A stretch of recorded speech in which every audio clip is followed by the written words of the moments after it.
Welcome back to ALPB Roundup. I'm Ryan. I'm here with your series roundup ahead of the weekend series getting kicked off tonight. We're going to get to this quick because there's a lot to go over beyond just the game results. We want to talk about things going on around the league. And I don't feel like doing too much editing. If we're being honest, I'm already a little bit late getting this thing going. So, right after it, we're going to start the recaps in Gastonia, where the Honey Hunters grabbed the first two games of their series against York by scores of 10-9 and 7-3.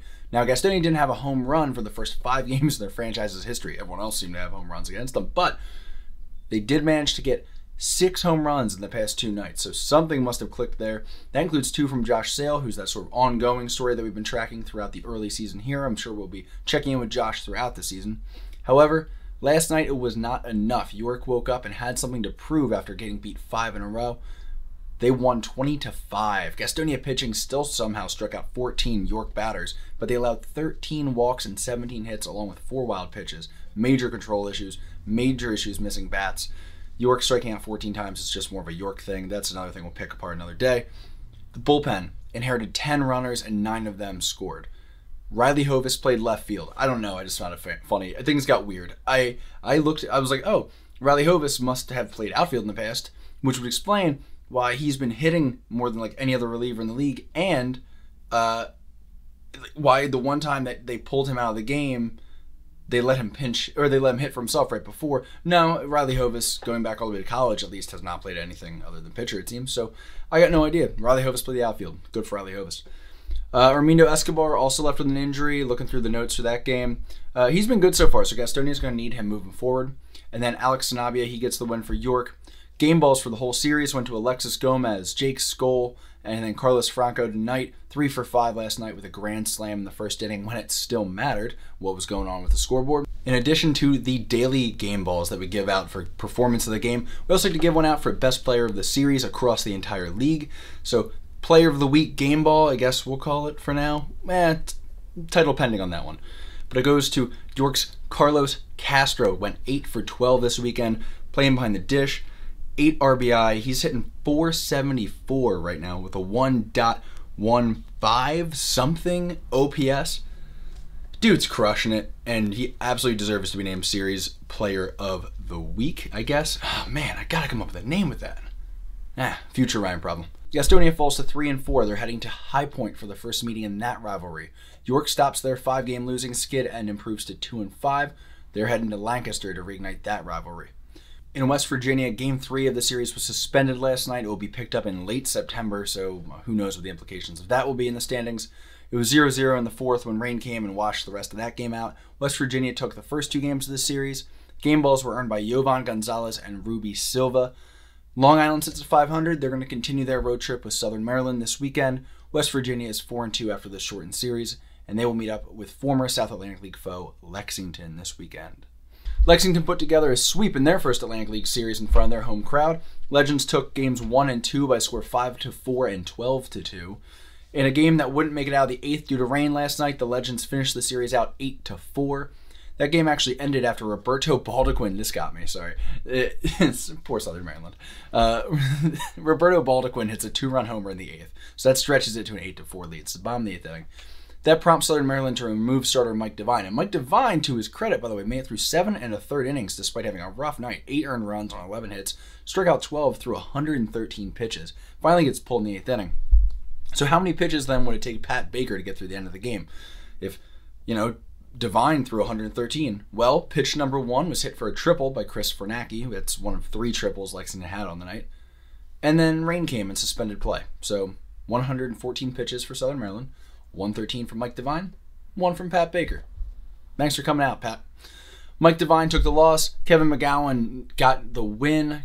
Game balls for the series went to Ben Aklinski, DJ Peterson, and Nicole Sturgeon for last night, who managed to hit 2 triples. Why not? The 4-3 Lexington Legends are going to welcome the power into town after this. Southern Maryland heads home to play Long Island, as I just mentioned. They're looking to improve from their 2-5 record. Over in High Point, the Rockers couldn't close out the sweep of the Barnstormers. Rockers took games 1 and 2 by score 4-3 and 13-4.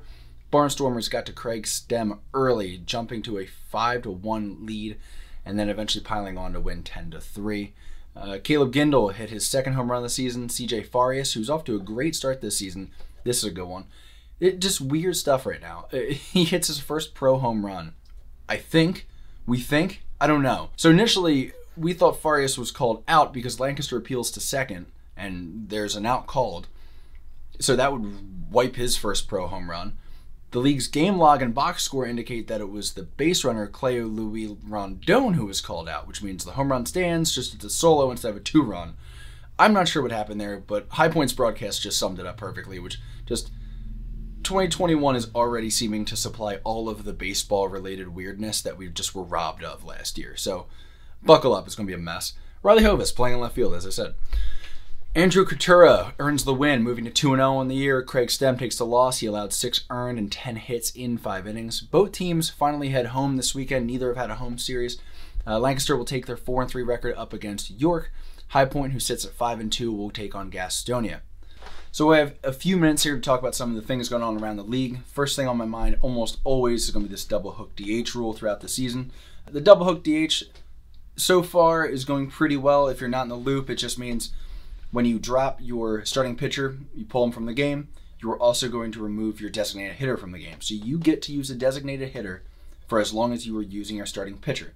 Once your starting pitcher is out, that new pitcher coming in essentially takes the spot of the designated hitter. Now you're free to double switch around that. You're free to make moves around it to shore up your defense and your offense, however you feel that you should.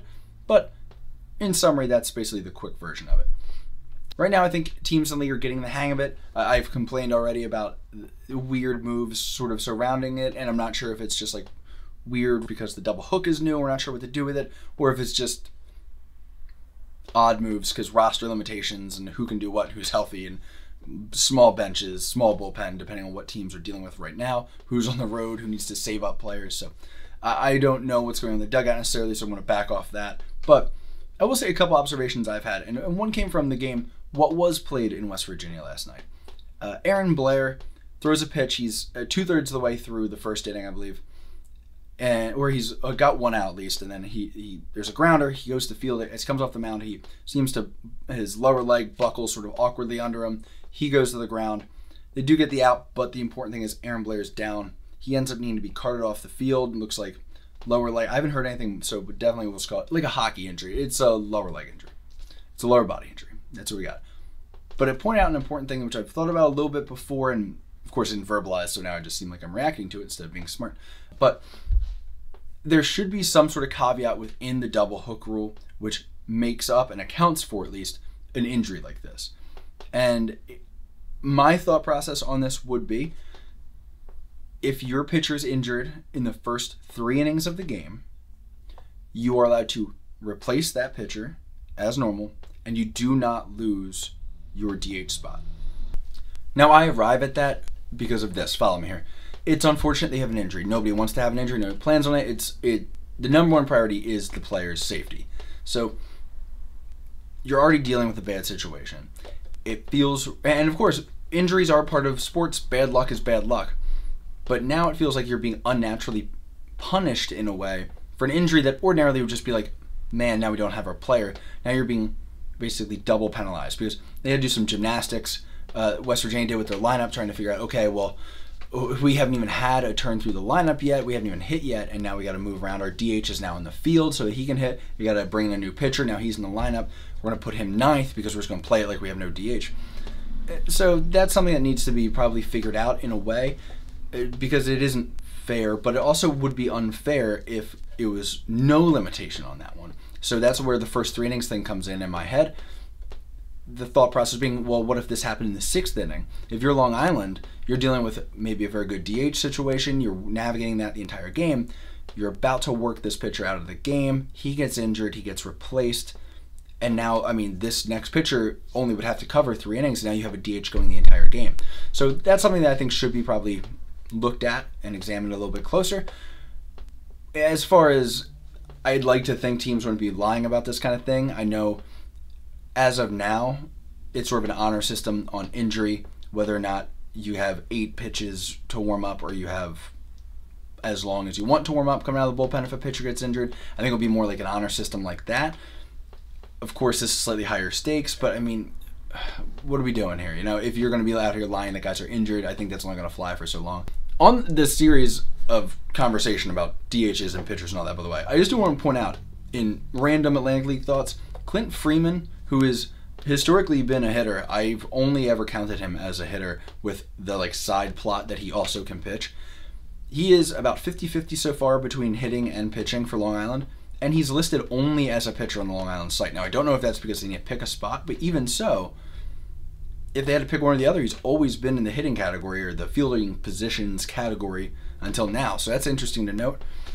Other random thoughts, possible new rules to look forward to. I would say, with all the talk in Major League Baseball about sticky substances and foreign substances on the mound, I would not be surprised in the next year, maybe year and a half, maybe as soon as second half, if you start seeing the Atlantic League used as some sort of trial area for some sort of uniform tack substance, sticky substance that pitchers can be using on the mound. I'd keep an eye out for that for sure. Something that's that big of a deal, I think MLB would definitely want to study. That's what the Atlantic League is for. That's what we're studying. So that's something to keep an eye on as we move forward. A lot of interesting stuff going on. We're looking at a lot of transactions moving quickly. We're going to need to do some sort of transaction report on what's going on. We haven't been able to really catch up with all the action on the field and get used to how we want to cover that and also cover transactions. So what we'll do in the next couple of weeks is we'll throw some transaction updates out there. We'll let you know how it affects the team's projections and win projections, as well as what their play over the first week or two does for their projections. But until then, you've been very patient with me. Thanks for hanging out.